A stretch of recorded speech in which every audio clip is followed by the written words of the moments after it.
Welcome abattoir. Aujourd'hui, on va voir une lésion très importante et souvent, on va pas dire très rencontrée car maintenant, les éleveurs commencent à faire des traitements antiparasitaires.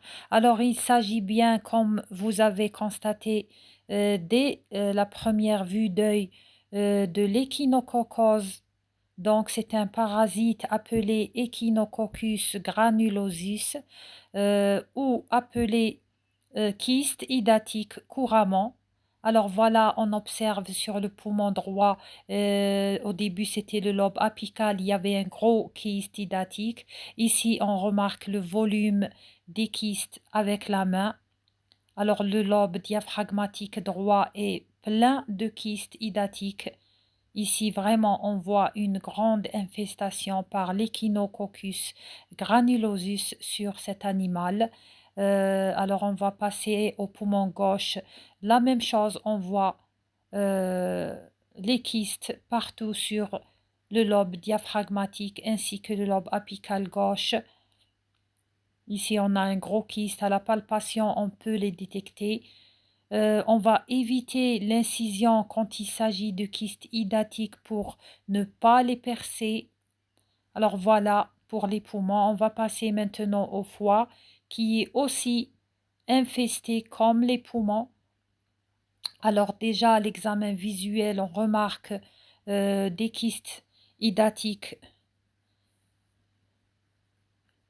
Voilà, on va passer au foie.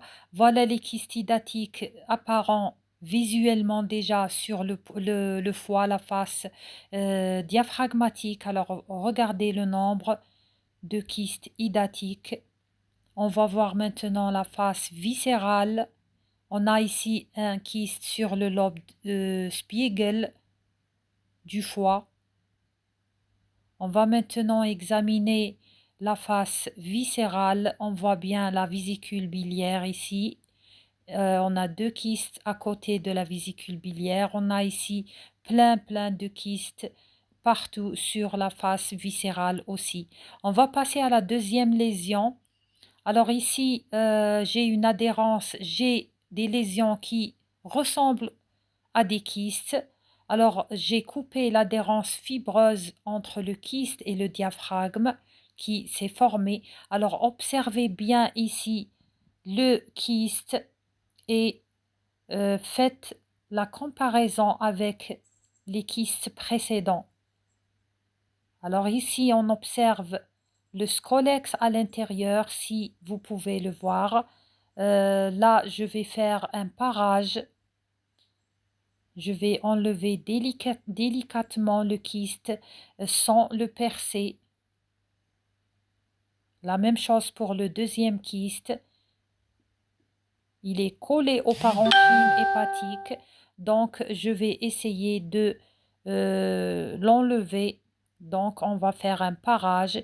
Ici, j'ai enlevé une petite calcification qui peut être un kyste ou bien un petit abcès calcifié. Alors, on va regarder encore une fois.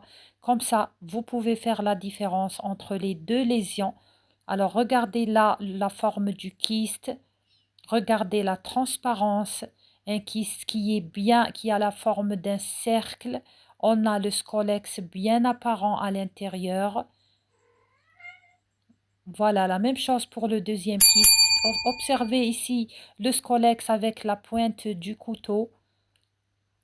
C'est un kyste très mou.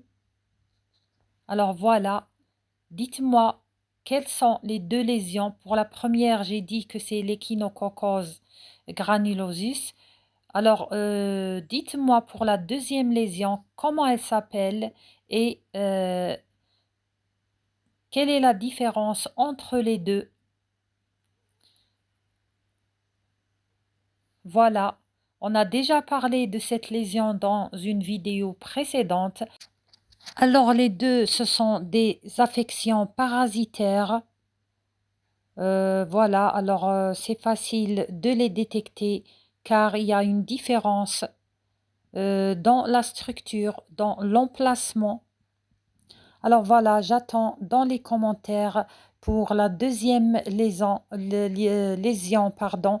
Dites-moi de quoi il s'agit et quel est le cycle de ce parasite et quelle est la conduite à tenir. Voilà, j'attends les commentaires et merci à vous.